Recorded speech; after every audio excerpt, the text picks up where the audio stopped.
तो आज मैं आपके बारे में अपना एग्री मॉस के बारे में बताने जा रहा हूँ।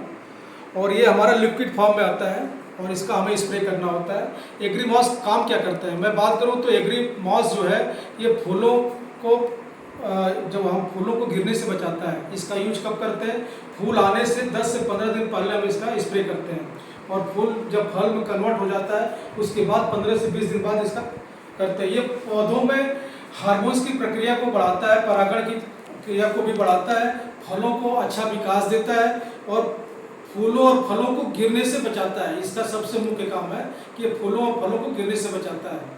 इसका 2 बार स्प्रे हम कर सकते हैं, जो मैंने अभी बताया कि फूल आने से 15 दिन पहले और फल आ गए तो 15 दिन बाद, यानी 1 महीने में हम 2 बार इसका स्प्रे कर सकते हैं।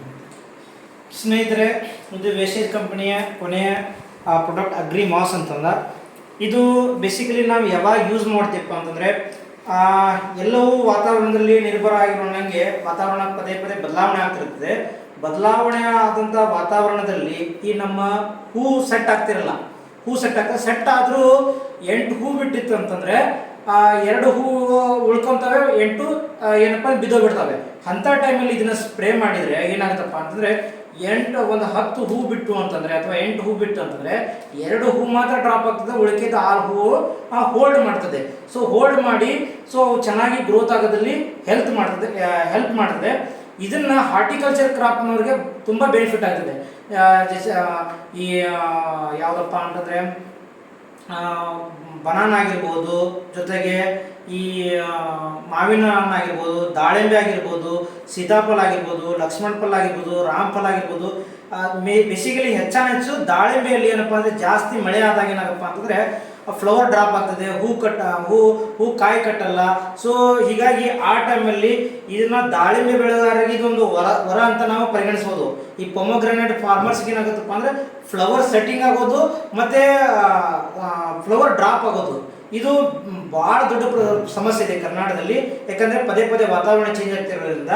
ಸೊ ಈ ಅಗ್ರಿ ಮಾಸ್ ಏನಪ್ಪ ಅಂದರೆ ಬೇಸಿಕಲಿ ನಂದು ಈ ಪ್ರಾಡಕ್ಟ್ ಅನಲೈಸ್ ಮಾಡಿದ್ಮೇಲೆ ಇದು ಪೊಮೊಗ್ರಾನೇಟು ಮತ್ತು ಈ ಚಿಲ್ಲಿ ಫಾರ್ಮರ್ಸು ಉಳಿಕೆದು ಎಲ್ಲರಿಗೂ ಯೂಸ್ ಆಗ್ತದೆ. ಮೇನ್ಲಿ ಪೊಮೊಗ್ರಾನೇಟ್ ಯಾರು ಮಾಡ್ತದೆ, ದಾಳಿಂಬೆ ರೈತರು ಯಾರಿದ್ದಾರೆ ಅವರಿಗೆ ಇದು ತುಂಬ ಬೆನಿಫಿಟ್ ಆಗ್ತದೆ ಅಂತ ಹೇಳ್ತೇನೆ. ಸೊ ಇದನ್ನು ನಾವೇನು ಮಾಡಬೇಕಪ್ಪ ಅಂತಂದರೆ, ಹೂ ಬಿಡೋಕ್ಕಿಂತ ಮೊದಲು ಏನಪ್ಪ ಅಂದರೆ 15 ದಿನ ಮೊದಲು फूल पहले से पहले 15 दिन पहले और फल आने के 15 दिन बाद. ಮತ್ತೆ ಹೂ ಬಟ್ಟು ಕಾಯಿ ಕಟ್ಟಿದ 15 ದಿನದ ನಂತರ ಇದನ್ನ ಸ್ಪ್ರೇ ಮಾಡಬೇಕಾಗ್ತದೆ. ಸೊ ಒಳ್ಳೆ ರಿಸಲ್ಟ್ ಅನ್ನ ಪಡಿಬಹುದು. ಸೊ ವೇಸ್ಟೇಜ್ ಕಂಪನಿ ಎಲ್ಲ ಪ್ರಾಡಕ್ಟ್ಗಳು ವಿಶ್ವಾಸಾರ್ಹವಾಗಿದೆ. ಸೊ ಒಳ್ಳೆ ರಿಸಲ್ಟ್ ಓರಿಯೆಂಟೆಡ್ ಇದೆ. ಸೊ ನಿಮಗೆ ಬೇಕಾದರೆ ಡಿಸ್ಕ್ರಿಪ್ಷನ್ ಅಲ್ಲಿ ಇವ್ರ ನಂಬರ್ ಹಾಕಿರ್ತೇನೆ. ಸೊ ನಮ್ದೊಂದು ಟೀಮ್ ಇದೆ, ಸೊ ಅವ್ರದ್ದು ಕೂಡ ನಿಮಗೆ ಲಿಂಕ್ ಕಳಿಸ್ತೇನೆ. ಸೊ ಈ ಅಗ್ರಿ ವೇಸ್ಟೇಜ್ ಕಂಪನಿಯನ್ನ ಪ್ರಾಡಕ್ಟ್ಗಳನ್ನ ಬಳಸಿದ್ರೆ ಏನಾಗುತ್ತಪ್ಪ, ನಿಮ್ಮ ಕೃಷಿಯ ಏನಪ್ಪ ನಾವೇನು ಪದೇ ಏನು ಮಾಡ್ತೀವಿ, ರಾಸಾಯನಿಕ ಗೊಬ್ಬರವನ್ನು ಹಾಕೋದಾಗಿದೆ. ನಾವೇನಪ್ಪ ಅಂದರೆ ಈಗೆಲ್ಲ ನೀವು ಖರ್ಚು ವೆಚ್ಚಗಳನ್ನು ನೋಡಬಹುದು. ಸೊ ಎಲ್ಲವೂ ಜಾಸ್ತಿ ಇದೆ.